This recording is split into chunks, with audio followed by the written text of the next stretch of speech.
ದೇವರ ಪರಿಶುದ್ಧವಾದ ನಾಮಕ್ಕೆ ಸ್ತೋತ್ರವಾಗಲಿ. ಈ ಒಂದು ಮಹಾ ಉಪವಾಸ ದಿನಗಳಲ್ಲಿ ದೇವರ ವಾಕ್ಯವನ್ನು ಧ್ಯಾನಿಸುವಂತೆ ದೇವರು ನೀಡಿದಂಥ ಅವಕಾಶಕ್ಕಾಗಿ ದೇವರಿಗೆ ಸ್ತೋತ್ರವನ್ನು ಸಲ್ಲಿಸುವಂತವನಾಗಿದ್ದೇನೆ. ಈ ಒಂದು ದಿನದಲ್ಲಿ ಸ್ವಲ್ಪ ಸಮಯದ ಧ್ಯಾನಕ್ಕಾಗಿ ನೇಮಕಗೊಂಡಿರುವ ಸತ್ಯವೇದ ಭಾಗವು ಮತ್ತಾಯನು ಬರೆದ ಸುವಾರ್ತೆ 15ನೇ ಅಧ್ಯಾಯ 21ರಿಂದ 28 ತನಕ ಇರುವಂತಹ ವಚನಗಳು. ಮತ್ತಾಯನು ಬರೆದ ಸುವಾರ್ತೆ 15ನೇ ಅಧ್ಯಾಯ 21ರಿಂದ 28 ತನಕ ಇರುವಂತಹ ವಚನಗಳು. ಅದರಲ್ಲಿ 28ನೇ ವಚನವನ್ನು ಓದಿಕೊಳ್ಳೋಣ. ಆಗ ಯೇಸು ಆಕೆಗೆ, ಅಮ್ಮ, ನಿನ್ನ ನಂಬಿಕೆ ಬಹಳ, ನಿನ್ನ ಮನಸ್ಸಿನಂತೆ ಆಗಲಿ ಎಂದು ಉತ್ತರ ಕೊಟ್ಟನು. ಅದೇ ಗಳಿಗೆಯಲ್ಲಿ ಆಕೆಯ ಮಗಳು ಸ್ವಸ್ಥಳಾದಳು.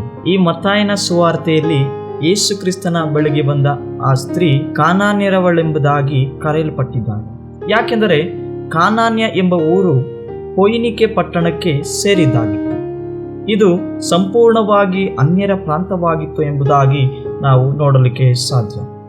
ಇಸ್ರಾಯೇಲರ ಅವಿಧೇಯತೆಯಿಂದಾಗಿ ಕಾನಾನಿನ ಯುದ್ಧದ ಸಮಯದಲ್ಲಿ ಕೆಲವರು ಉಳಿದುಕೊಂಡರು. ಹಾಗೆ ಉಳಿದವರಲ್ಲಿ ಈಕೆಯು ಒಬ್ಬಳಾಗಿದ್ದಳೆಂಬುದಾಗಿ ನೋಡುತ್ತೇವೆ.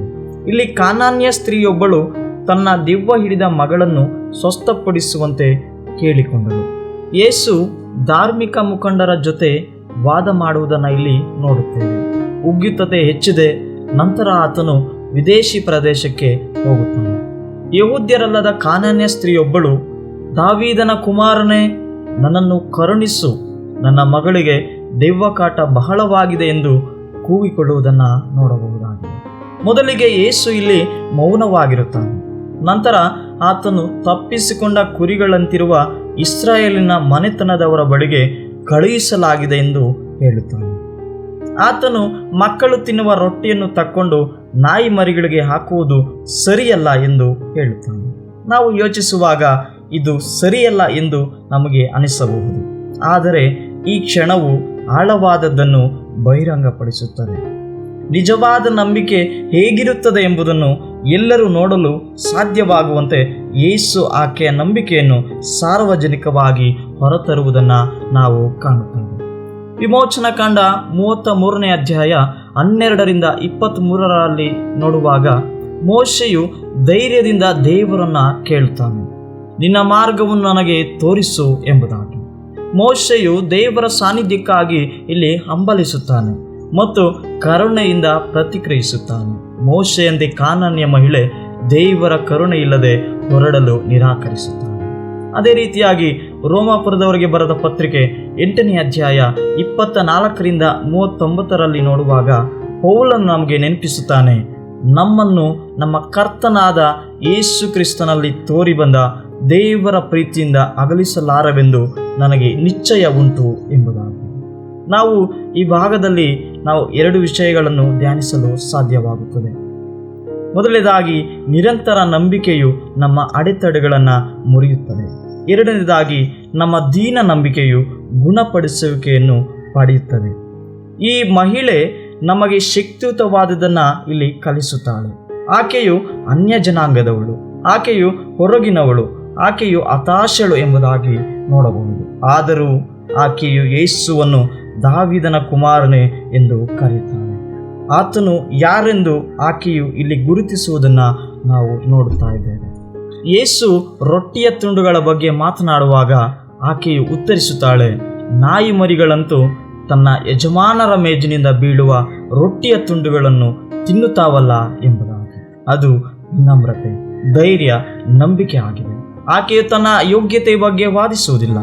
ಆಕೆಯು ಆತನ ಕರುಣೆಗೆ ಮೊರೆ ಹೋಗುತ್ತಾಳೆ ಮತ್ತು ಯೇಸು ಉತ್ತರಿಸುತ್ತಾ ಆಕೆಗೆ, ಅಮ್ಮ, ನಿನ್ನ ನಂಬಿಕೆ ಬಹಳ, ನಿನ್ನ ಮನಸ್ಸಿನಂತೆ ಆಗಲಿ ಎಂದು ಉತ್ತರ ಕೊಡುತ್ತಾನೆ. ಆಗ ಅದೇ ಗಳಿಗೆಯಲ್ಲಿ ಆಕೆಯ ಮಗಳು ಸ್ವಸ್ಥವಾಗುವುದನ್ನು ನಾವು ಕಾಣಲಿಕ್ಕೆ ಸಾಧ್ಯವಾಗ್ತದೆ. ಈ ಉಪವಾಸದ ದಿನಗಳಲ್ಲಿ ನಮ್ಮಲ್ಲಿ ಹಲವರು ಈ ಮಹಿಳೆಯಂತೆ ಭಾವಿಸುತ್ತಾರೆ. ನಾವು ಪ್ರಾರ್ಥಿಸುತ್ತೇವೆ, ಅಳುತ್ತೇವೆ, ವಿಳಂಬವನ್ನು ನೋಡುತ್ತೇವೆ, ನಾವು ಕಷ್ಟಪಡುತ್ತೇವೆ, ಅನರ್ಹರೆಂದು ಭಾವಿಸುತ್ತೇವೆ. ಕೆಲವರು ಮಕ್ಕಳಿಗಾಗಿ ಪ್ರಾರ್ಥಿಸುತ್ತಿರುವ ಪೋಷಕರು, ಅನಾರೋಗ್ಯದಿಂದ ಬಳಲುತ್ತಿರುವ ಜನರು, ಆರ್ಥಿಕ ಒತ್ತಡವನ್ನು ಎದುರಿಸುತ್ತಿರುವ ಕುಟುಂಬಗಳು, ಉತ್ತರಿಸಲಾಗದ ಪ್ರಾರ್ಥನೆಗಳೊಂದಿಗೆ ಹೃದಯಗಳು ಹೋರಾಡುತ್ತಿವೆ. ಈ ಉಪವಾಸದ ದಿನಗಳು ನೆನಪಿಸುತ್ತದೆ, ನಂಬಿಕೆಯು ತ್ವರಿತ ಉತ್ತರಗಳ ಬಗ್ಗೆ ಅಲ್ಲ, ನಂಬಿಕೆಯು ದೇವರ ಪಾತ್ರವನ್ನು ನಂಬುವುದರ ಬಗ್ಗೆ ಎಂಬುದಾಗಿ. ಇದುವರೆಗೂ ನಾವು 2 ಚಿಂತನೆಗಳನ್ನು ಇದರಿಂದ ಧ್ಯಾನಿಸಿದ್ದೇವೆ.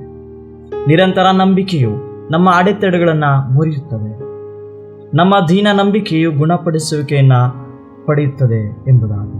ದೇವರ ವಾಕ್ಯವನ್ನು ಕೇಳಿದಂಥ ನಾವುಗಳು ತಿಳಿಯಬೇಕಾಗಿದೆ, ಕಾನಾನ್ಯ ಮಹಿಳೆಯ ಮಗಳ ಗುಣಪಡಿಸುವಿಕೆಯು ಕೇವಲ ಒಂದು ಅದ್ಭುತ ಮಾತ್ರವಾಗಿರಲಿಲ್ಲ.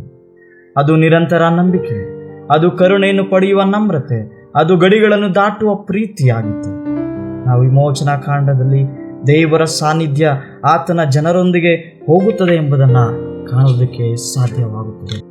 ಮತ್ತಾಯನ ಬರೆದ ಸುವಾರ್ತೆಯಲ್ಲಿ ಯೇಸು ಇಸ್ರಾಯೇಲ್ನ ಆಚೆಗೂ ಕರುಣೆಯನ್ನು ಇಲ್ಲಿ ವಿಸ್ತರಿಸುತ್ತಾನೆ.